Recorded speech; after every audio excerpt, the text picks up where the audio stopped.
अहमद पर एक और बड़ा पर्दाफाश हुआ है। माफिया सरगना अतीक अहमद का उत्तर प्रदेश के प्रयागराज में शिया वक्फ बोर्ड की संपत्तियों पर कब्जा था। अतीक की बेनामी संपत्ति की जांच के दौरान ये जानकारी मिली है, जिसमें कब्रिस्तान की जमीन पर प्लॉटिंग कर मकान बनाने का मामला अहम है। सूत्रों के मुताबिक अतीक और उसके गुर्गों ने प्रयागराज में शिया वक्फ बोर्ड की जमीन को भी नहीं छोड़ा। शिया वक्फ बोर्ड के चेयरमैन अली जैदी का आरोप है कि वक्फ बोर्ड की जमीनों पर कब्जा करके कमर्शियल कॉम्प्लेक्स बना दिए गए। उसको पूरा ध्वस्त करके और वहाँ पे जो इबादत की चीजें थी उनको ध्वस्त करके और खुदबूद करके एक कमर्शियल कॉम्प्लेक्स का निर्माण करा दिया था, जिसकी शिकायत शिया वक्फ बोर्ड ने कई बार पहले की सरकारों से की, लेकिन उस वक्त एक्शन नहीं लिया गया। लेकिन योगी सरकार आने के बाद जांच की गई तो अतीक के काले कारनामों की जानकारी सामने आ गई और अतीक के कब्जे से शिया वक्फ बोर्ड की जमीन को खाली कराया गया। और तो और पिछले 2 साल में अतीक की कई संपत्तियां या तो जब्त कर ली गईं या फिर उन पर बुलडोजर चला दिया गया। शायद यही वजह रही होगी कि वो सीधे अपने या अपने परिवार के बजाय दूसरे के नाम पर प्रॉपर्टी जुटा रहा था। सूत्रों के मुताबिक जांच में पता चला है कि अतीक की जो प्रॉपर्टी सामने आई वो 2500 करोड़ से भी ज्यादा है। लेकिन सबसे बड़ी और चौंकाने वाली बात यह है कि महज 30% संपत्ति परिवार के नाम है, जिसका मतलब हुआ कि यूपी के बाहुबली रहे अतीक अहमद की 70% संपत्ति पर दूसरों का कब्जा है, जिसकी जांच अब सीबीआई कर रही है। और अतीक अहमद की संपत्ति पर बड़ा पर्दाफाश हुआ है। सूत्रों के मुताबिक अतीक अहमद की 3000 करोड़ की संपत्ति में से 70% संपत्ति उसके गैंग के सदस्यों के नाम पर है, जिसकी जांच के लिए यूपी सरकार ने स्पेशल टीम गठित कर रिपोर्ट तैयार करने को कहा है और इस रिपोर्ट के आधार पर ही जांच एजेंसियां अतीक से जुड़ी संपत्तियों को जब्त करेगी। बताया जा रहा है कि अतीक ने जांच से बचने के लिए संपत्ति गैंग से जुड़े लोगों के नाम पर खरीदी।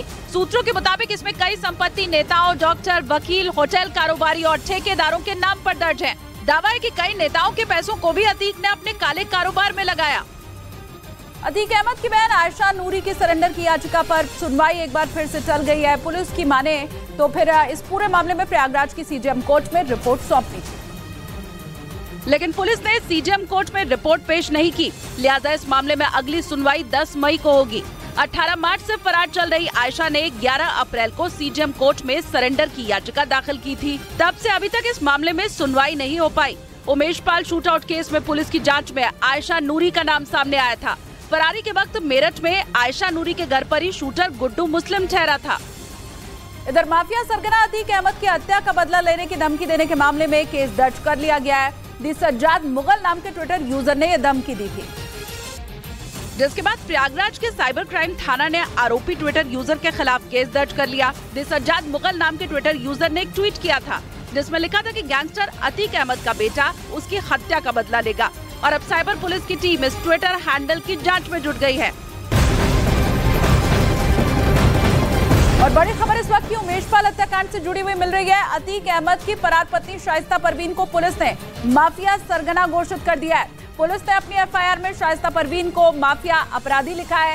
एफआईआर में यह भी लिखा गया है कि शाइस्ता परवीन अपने साथ शूटर रखती है। उमेश पाल शूटआउट केस में नामजद आरोपी और 5 लाख रुपए के इनामी साबिर को शाइस्ता परवीन का शूटर बताया गया है। प्रयागराज के धूमनगंज थाने के प्रभारी राजेश कुमार मौर्य ने 2 मई को अपने थाने में एक एफआईआर दर्ज कराई थी।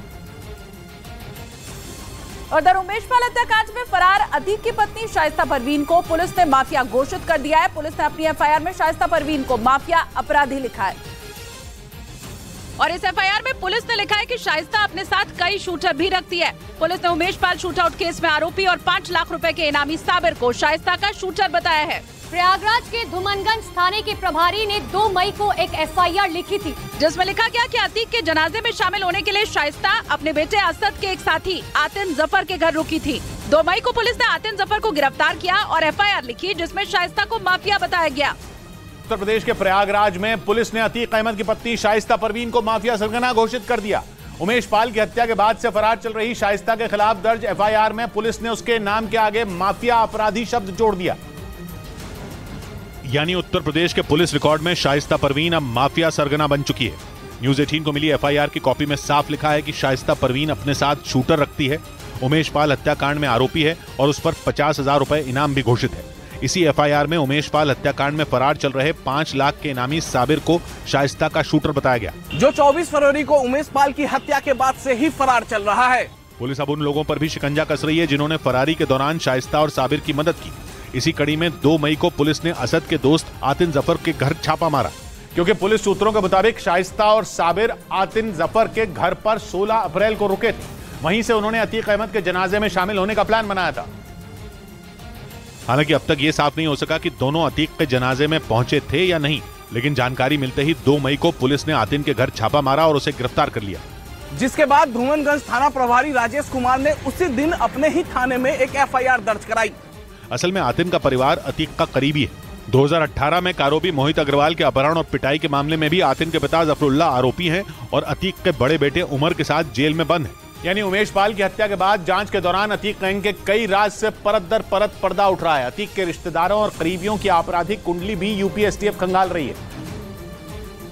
और इसी कड़ी में अतीक के राजदार वकील सौलत हनीफ से पुलिस कस्टडी में पूछताछ की गई, जिसमें जानकारी मिली कि अतीक के जेल जाने के बाद वसूली गैंग की प्रमुख शाइस्ता परवीन ही थी। पुलिस सूत्रों के मुताबिक सौलत हनीफ ने कबूल किया कि उसने कई कारोबारियों से मोटी रकम वसूलकर शाइस्ता को दी।